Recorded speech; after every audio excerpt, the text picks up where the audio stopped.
जय श्री राधे, जय श्री कृष्णा। आप सभी का श्री ज्योतिष केंद्र में हार्दिक स्वागत है। आइए आज की प्रश्नोत्तरी में प्रवेश करेंगे। आज के बहुत ही महत्वपूर्ण रहस्यमयी प्रश्न आए हुए हैं, तो चलिए आज के प्रश्नों पर दृष्टि डालेंगे। उससे पूर्व आप सभी से निवेदन है कि इस वीडियो को अंत तक जरूर देखें, जिससे कि आपको आज के प्रश्नों का रहस्य प्राप्त हो सके। तो चलिए आज के प्रश्नों पर दृष्टि डालते हैं। आज के कौन कौन से प्रश्न है। पहला प्रश्न है कि सप्तऋषि कौन से हैं, कौन कौन सप्तऋषि हैं। दूसरा प्रश्न है कि वेदों में गायत्री मंत्र बीज मंत्र क्यों माना गया है। और तीसरा प्रश्न है कि महामृत्युंजय मंत्र महिलाएं जप कर सकती हैं या नहीं। चौथा प्रश्न है कि संत ब्राह्मण गुरुजनों को चरण धुलते हैं, चरण धुलने का क्या महत्व होता है। पांचवा प्रश्न है कि संत ब्राह्मणों और गुरुजनों को चरण धुलते हैं तो उसमें गंगाजल से पैर धुल सकते हैं या नहीं। छठवां प्रश्न है कि ऐसा क्या करें जिससे भगवान की माया का कोई प्रभाव ना पड़े, कोई हमें माया न सता सके। तो चलिए आज आपको बताएंगे यह 6 प्रश्न आज के रहस्यमयी प्रश्न हैं, जो कि छठवां प्रश्न तो बहुत ही रहस्यमयी है, जो कि भगवान की माया हमें न सताए, ऐसा क्या उपाय करें। तो चलिए दृष्टि डालते हैं पहले प्रश्न पर। सप्तऋषि कौन कौन है। सप्तऋषि में आपको बताएं, पहले हैं कश्यप, और दूसरे अत्रि, तीसरे भरद्वाज, चौथे विश्वामित्र, और 5वें गौतम, 6वें जमदग्नि और 7वें वशिष्ठ जी। यह 7 सप्तऋषि हैं। ये सप्तऋषियों के नाम आपको बताए, यही सप्तऋषि हैं। तो चलिए अब बात करते हैं वेदों में गायत्री मंत्र को बीज मंत्र क्यों कहा गया है।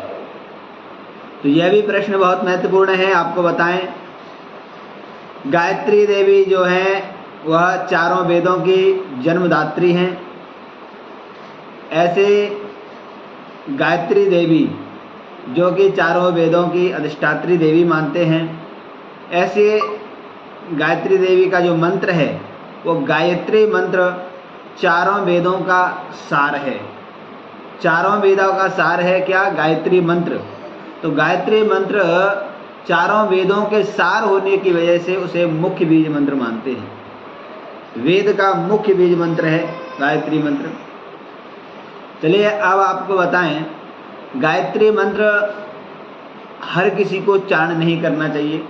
गायत्री मंत्र उच्चारण करने के लिए केवल यज्ञोपवीत संस्कारित व्यक्ति ही गायत्री मंत्र उच्चारित कर सकता है, यानी जप कर सकता है।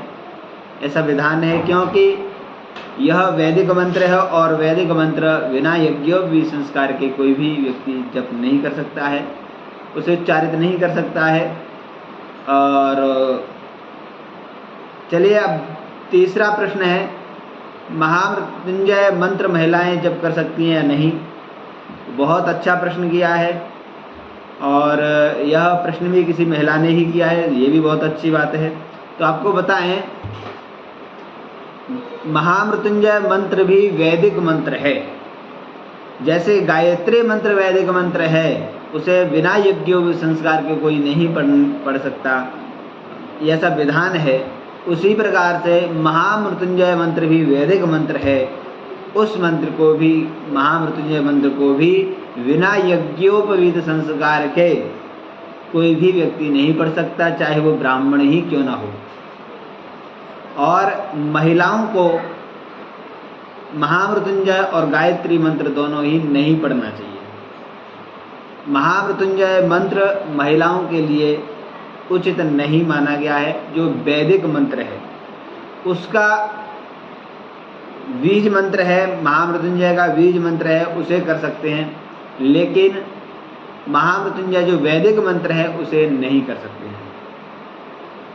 ठीक है, आइए अब बात करें चौथा प्रश्न, संत ब्राह्मण या गुरुजनों के चरणों को धुलने से क्या महत्व मिलता है। तो यह भी बहुत महत्वपूर्ण प्रश्न है। तो संत ब्राह्मण गुरुजनों के चरणों को धुलने से बहुत ही महत्वपूर्ण फल प्राप्त होता है। वो क्या होता है? वो ये है कि संत ब्राह्मण गुरुजनों के चरणों में तीर्थों का वास होता है। सभी तीर्थ विराजमान रहते हैं। माता पिता गुरुजन संत ब्राह्मण इनके चरणों के अंगूठा के नाखून में तीर्थों का वास माना गया है, इसलिए इनके चरण धुलने से विशेष ही महत्वपूर्ण मिलता है, जो कि तीर्थों के जल का जो महत्व होता है उस प्रकार वह चरणों का धुला हुआ जल तीर्थ जल की तरह बन जाता है। अर्थात संत ब्राह्मण गुरुजनों के चरण धुलने से विशेष ही महत्वपूर्ण माना गया है, जो कि सभी तीर्थों का पुण्य प्राप्त होता है। ठीक है, आइए अब बात करते हैं 5वां प्रश्न, संत ब्राह्मण गुरुजनों के चरण धुलते समय गंगा जल का प्रयोग कर सकते हैं या नहीं? तो यह भी बहुत महत्वपूर्ण प्रश्न है। आपको बताएं कि गंगा जल भगवान के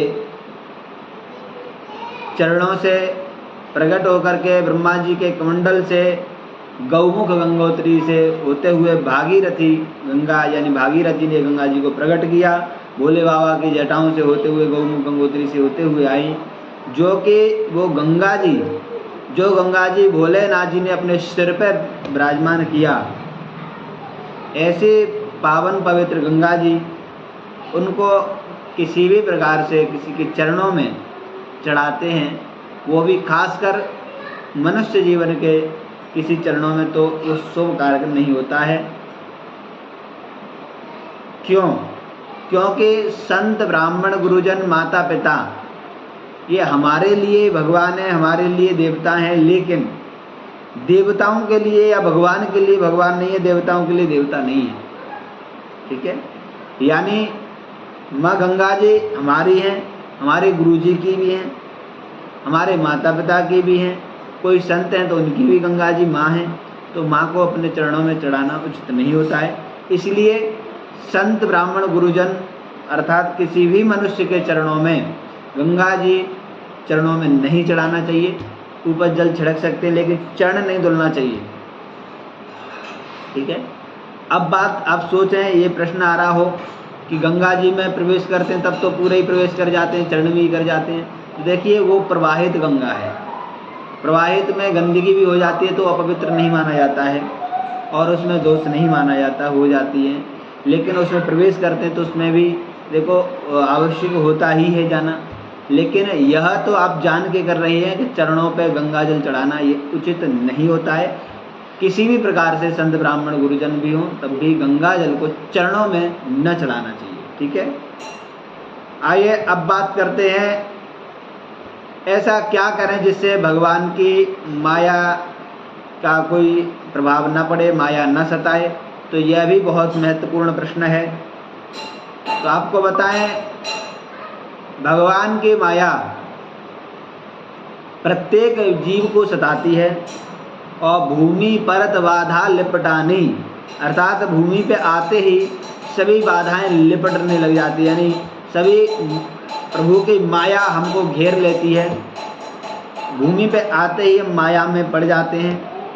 लेकिन इस माया से बचने के लिए, माया से दूर होने के लिए, माया से दूर होकर के प्रभु की शरणागति भजन प्राप्त करने के लिए क्या करें, जो कि माया का कोई प्रभाव हमारे ऊपर न पड़े, उसके लिए क्या करें? तो यह बहुत महत्वपूर्ण प्रश्न है, सभी के लिए बहुत ही महत्वपूर्ण है। तो आपको बताएं कि माया माया सब भजे, माया माया सब भजे, माधव भजे न कोई, जो कदापि माधव भजे सो माया चेरी होय। अर्थात माया माया सब भजे, माधव भजे न कोई, जो कदापि माधव भजे तो माया चेरी होय। अर्थात इसका मतलब ये है कि माया माया को तो सब भजते हैं कि हाय माया, हाय माया, हाय लक्ष्मी मिल जाए, हाय धन मिल जाए, हाय प्रॉपर्टी मिल जाए, हाय ये नौकरी लग जाए, ये है जाए वो है जाए, यानी माया में ही उलझे हुए हैं और माया के लिए ही हम चक्कर काट रहे हैं। लेकिन माधव भजे न कोई, जो कदापि माधव भजे, यानी माधव को कोई नहीं भजना चाहते, प्रभु को कोई नहीं प्राप्त करना चाहते, केवल माया को प्राप्त करना चाहते हैं। और यदि प्रभु को भी पाना है तो प्रभु को नहीं पाते हैं। प्रभु के भजन को करेंगे तो किस लिए? माया के लिए। जो माया प्रभु की दासी है तो हम दासी के लिए बाजते हैं, स्वामी से दासी को मांगते हैं।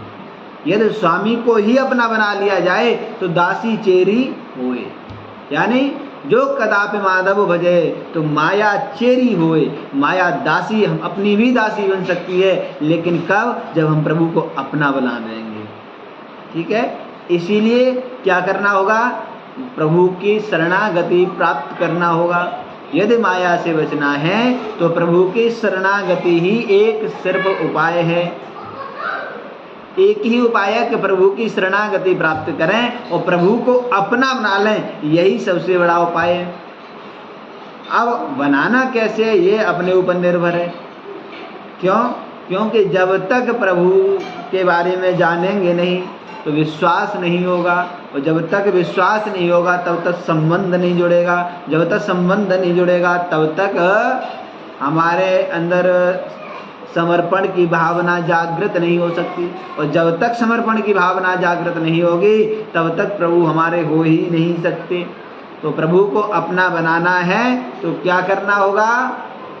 प्रभु को बनाना है अपना तो प्रभु की कथाएं सुने, विश्वास करें, संबंध जोड़ें, और संबंध जोड़ करके फिर समर्पण करें।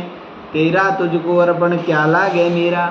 हाँ, कह तो देते हैं कि तेरा तुझको अर्पण क्या लागे मेरा, लेकिन फिर कहते हैं ठाकुर जी के ताई कुछ सस्ती सी चीज़ देख लो, यानी भोग के लिए या दान के लिए कोई चीज़ें सस्ती देख लो, ऐसा नहीं।